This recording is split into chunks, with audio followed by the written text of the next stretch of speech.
Assalamualaikum warahmatullahi wabarakatuh. Waalaikumsalam warahmatullahi wabarakatuh. Bagaimana kabarnya? Baik. Alhamdulillah. Ya. Perkenalkan dulu ya. Nama saya Ulul Afa. Saya dari Prodi PBG Pelajar Badan Peta gelombang 1 tahun 2024. Saya di sini akan menjelaskan mengenai materi lingkungan belajar.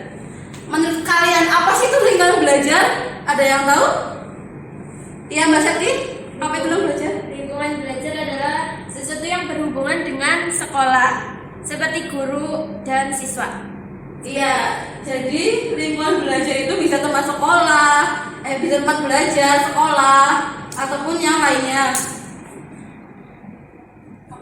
Untuk pengertian lingkungan belajar menurut Saroni itu merupakan tempat yang berhubungan dengan proses pembelajaran dilaksanakan. Kemudian menurut Baharudin dalam Ningrum memberikan pengertian lingkungan belajar itu merupakan faktor eksternal yang dapat mempengaruhi perkembangan dan memberikan pengaruh setiap siswa dalam proses pembelajaran. Belajar itu merupakan tempat proses pembelajaran. Proses lingkungan belajar ini tidak hanya berpengaruh pada fasilitas, namun tempat pembelajaran itu harus nyaman, kemudian harus aman supaya dapat mencapai tujuan pembelajaran yang diinginkan. Menurut kalian tempat pembelajaran itu selain sekolah itu apa? Di rumah bisa, kemudian di perpustakaan dia bisa. Menurut Ki Hajar Dewantoro sendiri tempat lingkungan belajar itu ada 3. Yang pertama itu dari keluarga, kemudian sekolah atau satu pendidikan, kemudian yang terakhir itu masyarakat.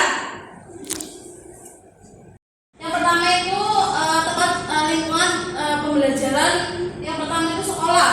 Sekolah itu lingkungan pembelajaran formal yang di dalamnya itu melingkup guru, pendidik, kurikulum dan lain sebagainya yang menyangkut proses pembelajaran. Kemudian gimana sih sekolah atau proses pembelajaran sekolah yang nyaman, kemudian aman, terus juga dapat mencapai tujuan pembelajaran itu gimana sih?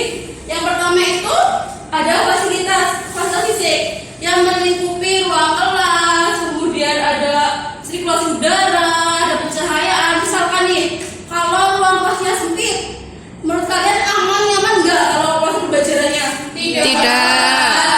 Ngap gitu ya? Kemudian, ya terus kalau misalkan mau pakai LCD, kelasnya itu pencahayaannya kurang, kelihatan nggak? Nggak. Jadi fasilitas fisik itu penting untuk proses pembelajaran. Kemudian tadi itu ada juga guru memberikan dukungan kepada peserta didik dalam proses pembelajaran yang menciptakan komunikasi yang baik dengan peserta didik, menghargai dan memberi apresiasi terhadap hal positif yang disampaikan peserta didik. Jadi guru itu harus memberikan motivasi apresiatif kepada peserta didik, seperti contohnya kalau ada siswa yang melanggar peraturan atau melenceng dari peraturan itu harus ditegur atau diberi Sanksi. Peringatan juga bisa. Kemudian selain guru ada juga budaya sekolah. Budaya sekolah juga mendukung lingkungan belajar yang aman, nyaman, kemudian berpihak pada peserta didik seperti pembelajaran dalam suasana yang menyenangkan, berdoa bersama, bergotong royong, membersihkan kelas, seperti itu. Jadi dalam proses pembelajaran, kalau suasana tidak menyenangkan gitu ya, kalian bosan nggak? Bosan. Jadi untuk proses pembelajaran itu harus lingkungan atau suasana itu harus menyenangkan agar supaya peserta didik itu tidak bosan dan memahami materi yang dijelaskan oleh pendidik atau guru. Yang kedua itu keluarga. Nih, keluarga itu merupakan tempat atau lingkungan belajar yang pertama, karena kalian itu kan lahir dari Keluarga. Setelah lahir yang pertama kalian ketahui itu kan tentang dunia di keluarga. Maka keluarga merupakan tempat meletakkan dasar-dasar kepribadian anak. Pada usia ini biasanya anak-anak peka terhadap pengaruh lingkungan keluarga. Keluarga menjadi pendidik pertama dan utama bagi anak-anak karena mereka yang mula-mula dikenal oleh anak setelah lahir, di mana mereka akan belajar banyak hal dari kehidupan sehari-harinya. Nih misalkan ya, kalau keluarganya itu tidak mencontohkan tentang sholat, kemudian juga anak itu akan mencontoh dari keluarga orang tua keluarganya. Jadi keluarga ini merupakan lingkungan belajar yang pertama, sehingga keluarga ini memegang peranan penting terhadap pendidikan anak. Kemudian yang terakhir itu lingkungan belajar yang berasal dari masyarakat. Masyarakat itu merupakan kumpulan dari banyak individu yang terikat dengan adat atau hukum. Kemudian juga ada masyarakat terjadi secara langsung. Jadi anak-anak itu atau peserta didik itu belajar dari masyarakat secara tidak langsung. Peserta didik itu mencari pengetahuan dan pengalaman sendiri dari keragaman yang berbeda-beda. Misalkan di Banyumas ya, misalkan kan budaya juga berbeda kan setiap daerah. Selain itu anak juga bisa mempelajari budaya-budaya di setiap daerah. Misalkan kalau di Banyumas kan ada kuda lumping, ada selain kuda lumping ada apa lagi? Jaipong. Ebek, iya ebek. Kemudian ada Lengger. Kentongan juga bisa. Nah dari masalah ini peserta didik udah belajar. Misalkan kalau anak bisa nih tentang tarian ebek atau kuda lumping. Kemudian anak ini di sekolah dikembangkan oleh gurunya, itu bagus nggak? Bagus. Itu juga bisa ya. Kemudian masyarakat merupakan tempat pergaulan sesama manusia yang merupakan lapangan pendidikan yang luas dan meluas, yaitu adanya hubungan antara dua orang atau lebih yang terbatas. Jadi lingkungan masyarakat itu tidak terbatas ya, beragam-ragam dan memiliki sifat atau kebudayaannya masing-masing. Misalkan ini anak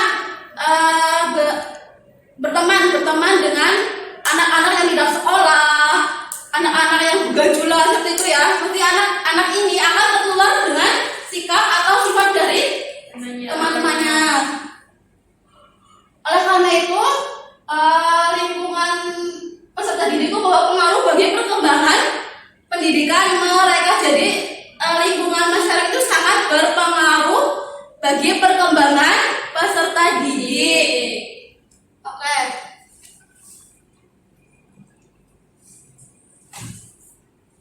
Oke, saya akan menyimpulkan dari materi yang tadi.